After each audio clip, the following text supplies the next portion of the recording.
Hello family, welcome back to the channel. I hope that you are all doing very well. So today I share with you my goat jollof fried rice. Okay, yes, you heard, a combination between fried rice and jollof, just to spice things up a little bit. Okay, it is really nice and of course tasty as well. Let's get cooking. So here are all the ingredients that I will be needing to make my jollof fried rice. I have got some goat meat that I have cleaned and diced up in bite sizes. I have also got some bell peppers, 3 tomatoes, some garlic, onions, ginger, Scotch bonnet, some herbs and some spring onions as well. I have got my shrimps, bell peppers, carrots that I've diced all up, and I've also got another onion. This is for the fried rice part of it. I have got this shrimp paste here that is going to make all the difference. I will link the link in the description box below if you wanted to get one, of course. And I've also got some seasoning. I will list everything in the description box below for your convenience. So I will be baking these vegetables in the oven for about 30 minutes on 170 degrees. I want it to be smoky. This is going to be different than the traditional way of making stew for jollof rice. Then while the vegetables are baking in the oven, I am just going to go ahead and put some seasoning on my goat meat. So I'll be using some garlic and ginger mince. You can also use fresh garlic and fresh ginger if that's what you prefer. I'll also be using some black pepper and then some seasoning cubes, a little bit of cloves powder and some all-purpose seasoning and some salt to taste as well.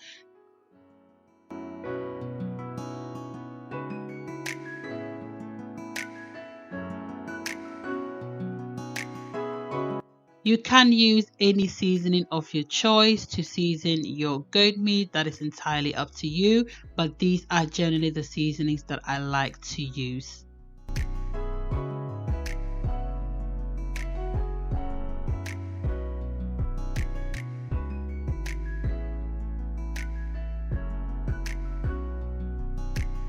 Then I will mix everything up and get ready to boil or to steam my meat. I'll be cooking this in my pressure cooker because I want it quick and I'm a bit pressed for time. So I'm just going to cook this in my pressure cooker for about 10 minutes. Of course, you can just cook this on your cooker until the meat is nice and tender. I'll just go ahead and add in a little bit more seasoning because I've added some more water because I want the stock of the meat. Then I'm just going to go ahead and pressure cook it for 10 minutes while I await on my vegetables. So after 10 minutes, my meat is nice and tender with lots of lovely juices, which I am going to keep, okay? So don't throw away that golden juice. I am going to be using this later on to cook the jollof rice. So now instead of frying, I am just going to air fry it. I'm trying to be a bit health conscious. So I air fried this and it looks amazing. It looks as if it was fried anyway. So if you have an air fryer, by all means use it. If not, just fry them in oil. To start off my stew, I'll be using some vegetable oil in my pan. You can use any other oil of your choice. And then I'll add in my tomato paste. Just mix it around and allow this to cook for about 5-10 minutes.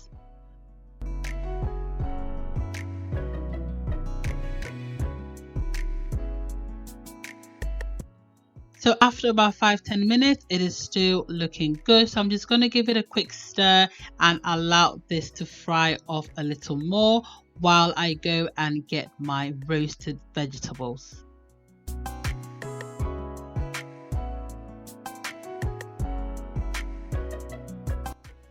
So after about half an hour, my vegetables are done.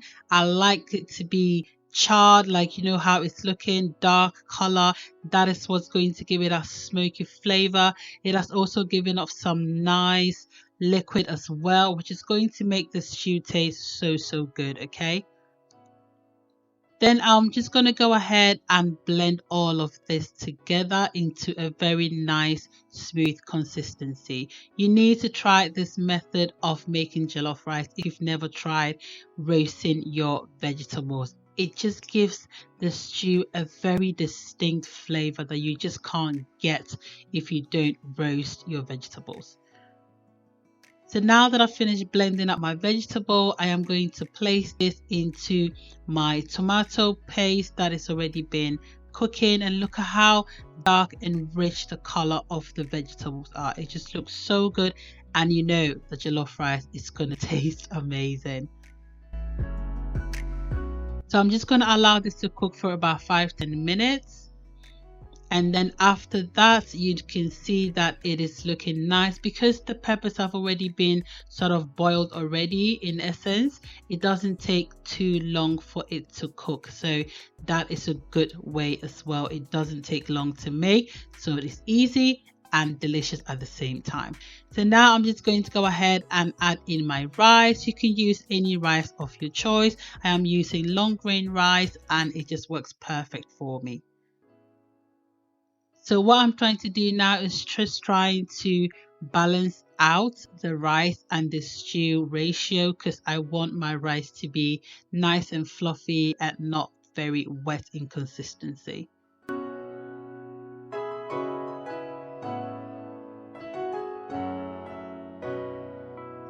Then remember our liquid juice, the stock of the meat.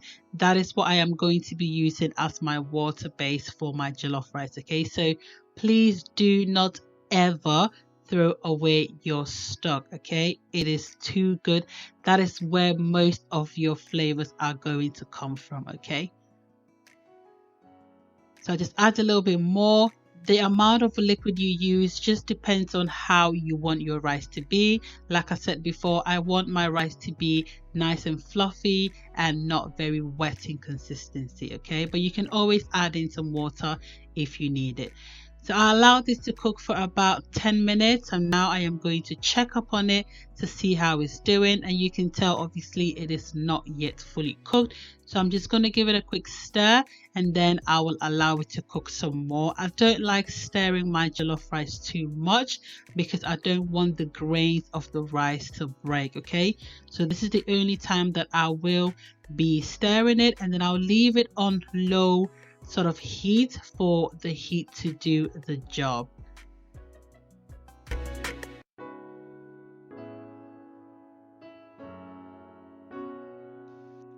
My jollof rice is now cooked. As you can see, all the grains are looking good and I can't wait to dig in already. At this point, I just wanted to eat it, but of course, I needed to make it even extra, okay? Jollof has its own reputation, but we just needed to make it a little bit extra and change from the normal jollof that we always eat.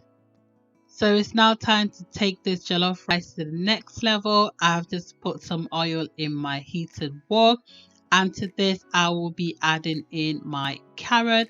As the carrot is a bit harder than the other vegetables, I will sort of steam this first before I add in the remaining of the vegetables.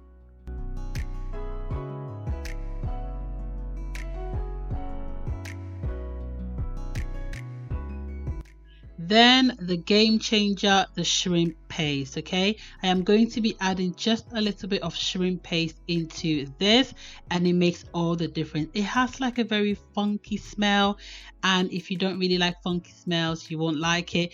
But trust me, it tastes so good. I will add the link in the description box below if you want to buy some. I got mine off Amazon. Okay, I've got the link below for you. And then I'm just adding in my peppers.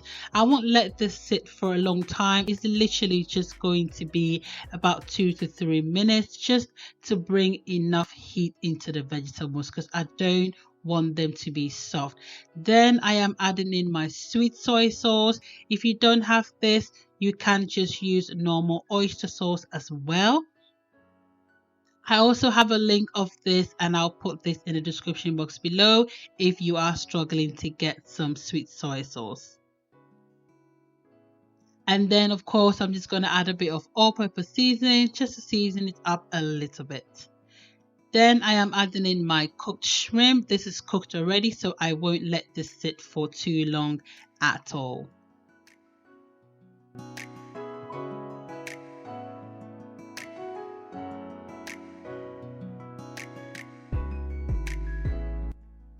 And then finally, I am adding in my goat meat that I air fried. I just wanted it to sort of catch a bit of vibe from the vegetable, just to mix everything together nicely before I introduce my rice to them. So I'm just going to be removing a bit of this because I just wanted it as a garnishing. So once everything is mixed together, I'll just add the remaining vegetables and the meat on top of the rice. It's not a necessity, but you know, if you're going to be extra, then you might as well go all out. So now I am adding in my jollof rice, and guys, if I tell you the smell in this house, you have to just try to know what I'm talking about, because that shrimp paste, yeah, it makes all the difference. If you've never tried shrimp paste in your stir fries, your sort of Chinese seafood, then you are missing out. You need to really try it, okay? So now I'm just going to go ahead and mix everything together. Mind you, the jollof has a nice taste on its own, and this mixture of vegetables and all the sweet soy sauce has brought a different taste as well. So when somebody's eating this food, they just get confused of what they are eating. Are we eating jollof? Are we eating fried rice? You are having both, honey. You need to really try this recipe. You are going to absolutely love it.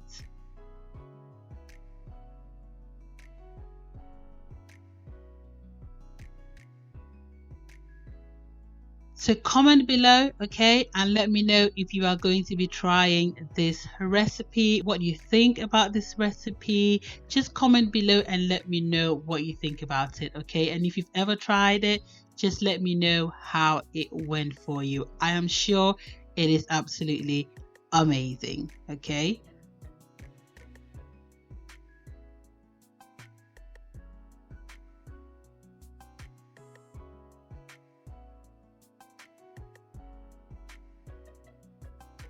So now I'm just going to add back the vegetables that I took just to garnish the top, to make it more tantalizing, as if it needs any more ingredients to make it tantalizing, okay? It is absolutely amazing. You really need to give this recipe a try.